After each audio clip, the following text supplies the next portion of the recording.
বাংলাদেশ ও চীনের দ্বিপাক্ষিক সম্পর্কের স্বর্ণালী ৫০ বছরের সূচনা লগ্নে এক ঐতিহাসিক ও কৌশলগত সফরে বেইজিং যাচ্ছেন প্রধানমন্ত্রী তারেক রহমান।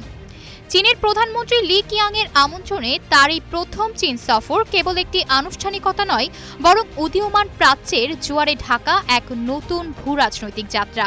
নতুন সরকার দায়িত্ব নেওয়ার পর এই সফরের দিকেই তাকিয়ে আছে পুরো দক্ষিণ এশিয়া। এই হাই প্রোফাইল সফরে দুই দেশের গভীর রাজনৈতিক আস্থার পাশাপাশি সমন্বিত কৌশলগত সহযোগিতা অংশীদারত্বকে এক নতুন গুণগত ও কাঠামোগত উচ্চতায় নিয়ে যাবে।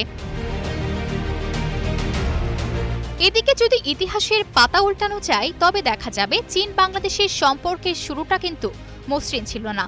তবে ১৯৭৭ সালের জানুয়ারিতে তৎকালীন রাষ্ট্রপ্রধান ও সেনাপ্রধান জিয়াউর রহমানের প্রথম চীন সফরের মধ্য দিয়ে অতীতের সব বৈরিতার অবসান ঘটে এবং সম্পর্কের এক অটুট ও মজবুত ভিত্তি গড়ে ওঠে। পরবর্তীতে বেগম খালেদা জিয়াও প্রধানমন্ত্রী হিসেবে ৫ বার সহ মোট ৯ বার চীন সফর করে এই বন্ধনকে আরও দৃঢ় করেন।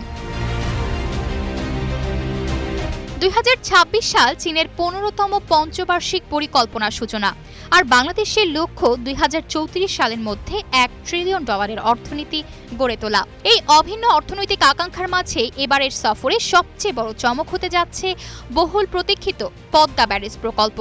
বিএনপি সরকারের ক্ষমতায় আসার আগে এই মেগা প্রকল্প বাস্তবায়নের যে বড় রাজনৈতিক অঙ্গীকার ছিল, প্রধানমন্ত্রীর এই সফরে তা আলোর মুখ দেখতে যাচ্ছে।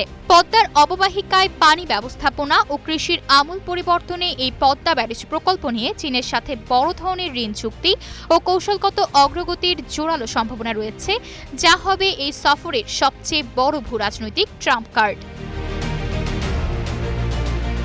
টানা ১৬ বছর ধরে চীন বাংলাদেশের বৃহত্তম বাণিজ্যের অংশীদার। ২০২৮ সাল পর্যন্ত বাংলাদেশি পণ্যের শূন্য শুল্ক সুবিধা নিশ্চিত করেছে বেইজিং। বর্তমানে বাংলাদেশে জ্বালানি ও পরিবহন খাতে প্রায় ৭০০টি চীনা প্রতিষ্ঠান কাজ করছে।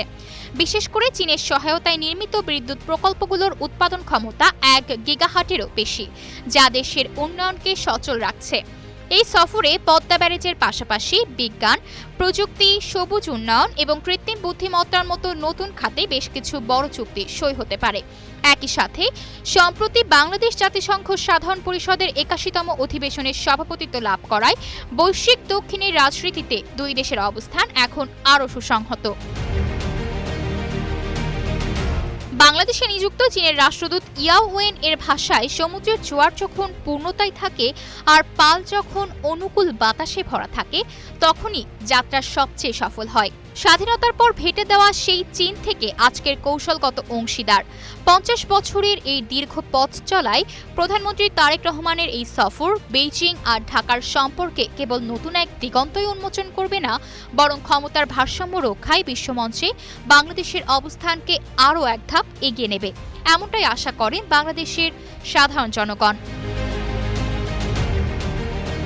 আয়শা অর্থী, নিউজ ডেস্ক, গ্লোবাল টেলিভিশন।